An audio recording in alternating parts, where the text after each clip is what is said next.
বাংলাদেশ, ভারত ও পাকিস্তানপন্থী রাজনীতির ঠাঁই হবে না, মোহাম্মদ নাহিদ ইসলাম স্টেজে একথা বলেন। উপস্থিত সংগ্রামী ছাত্র জনতা, উপস্থিত জুলাই গণ অভ্যুত্থানের শহীদ পরিবারের সদস্যবৃন্দ এবং উপস্থিত বিভিন্ন রাজনৈতিক দলের নেতৃবৃন্দ, সবাইকে সংগ্রামী সালাম এবং শুভেচ্ছা।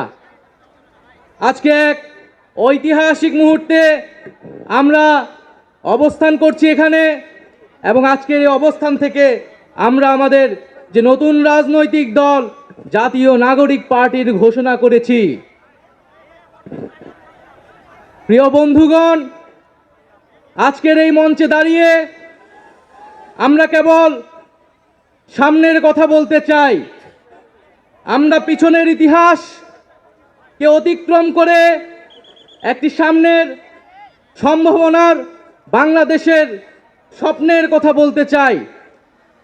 সেই স্বপ্নের বাস্তবায়নের লক্ষ্যেই আজকে আমরা এখানে উপস্থিত হয়েছি। জুলাই গণ অভ্যুত্থানে ছাত্র জনতার মধ্য থেকে স্লোগান উঠেছিল, তুমি কে আমি কে, বিকল্প বিকল্প।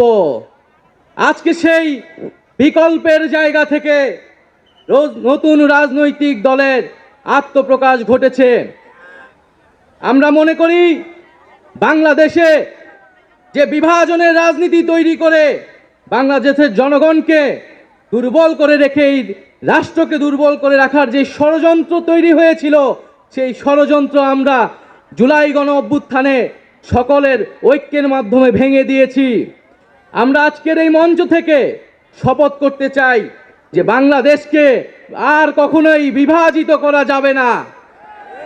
বাংলাদেশে ভারতপন্থী পাকিস্তানপন্থী কোনো রাজনৈতিক ঠাঁই হবে না। আমরা বাংলাদেশকে সামনে রেখে, বাংলাদেশের জনগণের স্বার্থকে সামনে রেখে সকলে ঐক্যবদ্ধভাবে রাজনীতি এবং রাষ্ট্র বিনির্মাণ করব।